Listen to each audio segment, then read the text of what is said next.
जय हिंद साथियों, स्वागत है आपका self study classes YouTube channel में। जिन भी साथियों ने दोस्तों अभी तक सेल्फ स्टडी क्लासेस का ऐप डाउनलोड नहीं किया, वो ऐप जरूर डाउनलोड करें। हमारी ये दोस्तों डाउट्स वाली क्लास होती है, यानी कि जो डाउट्स वाले क्वेश्चन होते हैं उन पर हम डिस्कस करते हैं। ठीक है, ऐसी ही दोस्तों बहुत सारी पहली क्लास हो चुकी हैं, आप उन क्लासों को जरूर देखिए। ये क्वेश्चन हमेशा आते हैं और डाउट्स में हम गलत करके जरूर आते हैं। तो दोस्तों हिंदी साहित्य का कोर्स लॉन्च किया गया है, तो उस कोर्स में आप एडमिशन ले सकते हैं सेल्फ स्टडी क्लासेस ऐप के माध्यम से, है ना। मॉडल पेपर, हिंदी साहित्य की टेस्ट सीरीज, ये सारे के सारे कोर्स लॉन्च किए गए हैं। ठीक है, तो एडमिशन जरूर लें। अब आपको एक क्वेश्चन आपसे पूछा जाता है, रश्मि किसकी रचना है? चार विकल्प है, महादेवी वर्मा की, दिनकर, प्रतिभा अग्रवाल या फिर अलका सरावगी। अब ऐसा अगर क्वेश्चन आता है तो कई लोग कंफ्यूज होते, कैसे कंफ्यूज होते हैं? डाउट्स नंबर एक, रश्मि और रश्मि रथी, है ना। तो रश्मि तो यहां पूछा गया, तो यहां तो उत्तर आपका महादेवी वर्मा हो जाएगा। लेकिन यहां पर रश्मि रथी पूछा जाता तो उत्तर दिनकर होता। याद रखते ना, कई लोग कंफ्यूज होते रश्मि और रश्मि रथी में। तो रश्मि महादेवी वर्मा जी की रचना है और ये महादेवी वर्मा जी की बौद्ध धर्म से प्रभावित रचना है। कई बार ऐसा भी पूछा जाता है कि महादेवी वर्मा की कौन सी रचना बौद्ध धर्म से प्रभावित है, तो ये रश्मि रचना है महादेवी जी की। ठीक है, बाकी रश्मि रथी किसकी रचना है? दिनकर की। डाउट्स नंबर एक क्लियर है ना। अब बात करते हैं दोस्तों डाउट्स नंबर दो की, पिता कहानी के लेखक कौन है? दोस्तों ये तीन लेखकों के द्वारा एक कहानी लिखी गई, जिनमें देखें अपन, ज्ञान रंजन की भी पिता कहानी है, महीप सिंह की भी पिता कहानी है और धीरेन्द्र अस्थाना की भी दोस्तों पिता कहानी है। तो आपको याद रखने ना, बोले पिता ज्ञान देते हैं तो ज्ञान रंजन, है ना। महीप रहते या समीप रहते हैं, ऐसे कर लेना, महीप या समीप रहते हैं पिता, तो महीप सिंह की भी दोस्तों क्या है ना, ये पिता कहानी है। धीरेन्द्र अस्थाना, और दोस्तों धीरे धीरे पिता हमारा क्या करते हैं? ज्ञान बढ़ाते हैं, है ना, हमारा पालन पोषण करते हैं। तो धीरेन्द्र अस्थाना की भी पिता कहानी है। तीनों की है, कंफ्यूज नहीं होना कभी, कहानी है और है ना। ज्ञान रंजन जी की पिता कहानी, महीप सिंह की पिता कहानी है और धीरेन्द्र अस्थाना की भी पिता कहानी है। ठीक है, तो अब आपसे पूछा जाएगा पिता कहानी के लेखक कौन है, तो इन तीन में से एक विकल्प आपके सामने आएगा, उसमें उत्तर आपको टिक करना होगा। ठीक है, डाउट्स नंबर दो आपका क्लियर। बढ़ते हैं दोस्तों अगले क्वेश्चन की ओर, वसीयत नाटक के लेखक कौन है? वसीयत नाटक।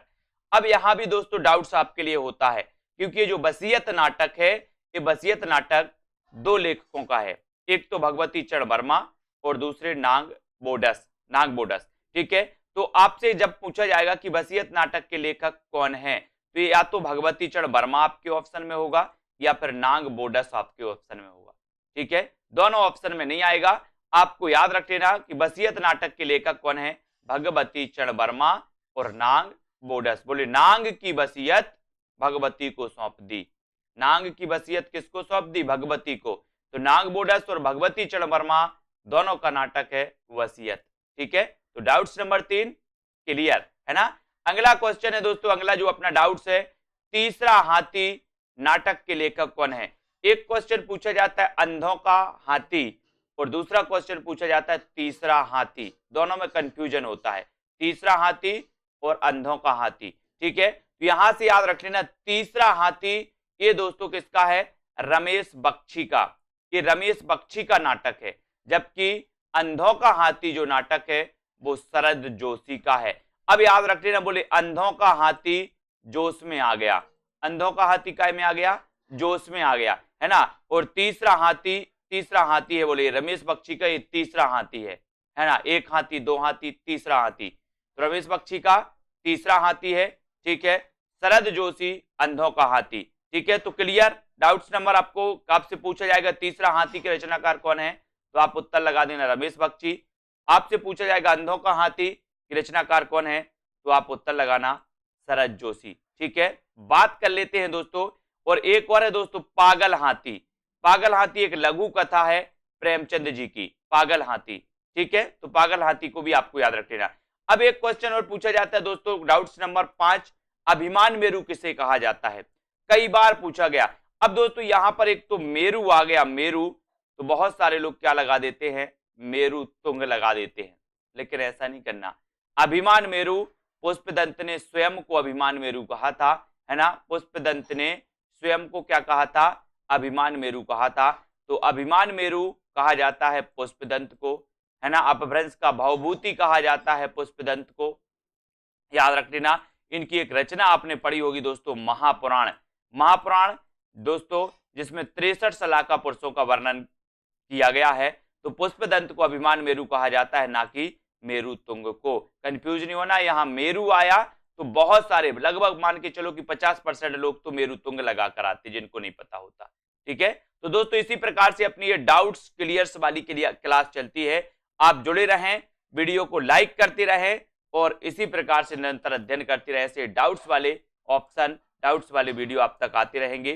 ठीक है, वीडियो को आपको लाइक करना है और दोस्तों सेल्फ स्टडी क्लासेस ऐप से जुड़ जाना है। ऐप को अभी डाउनलोड कर लेना है और कोर्स में जिनको एडमिशन लेना है वो जल्दी कोर्स में एडमिशन ले, चाहे मास्टर कैडर वाले हों, चाहे UP TGT PGT junior TET वाले हों, एचपी टेट एच टेट या फिर यूके एलटी वाले हों। ठीक है, सभी लोग दोस्तों एडमिशन जरूर लें हिंदी साहित्य के लिए, और जहां पर आपको टिरकी वीडियो, विस्तृत अध्ययन, topic wise test, live class है, सारी चीजें मिलने वाली है। ठीक है, तो आज के इस वीडियो के लिए बस इतना ही।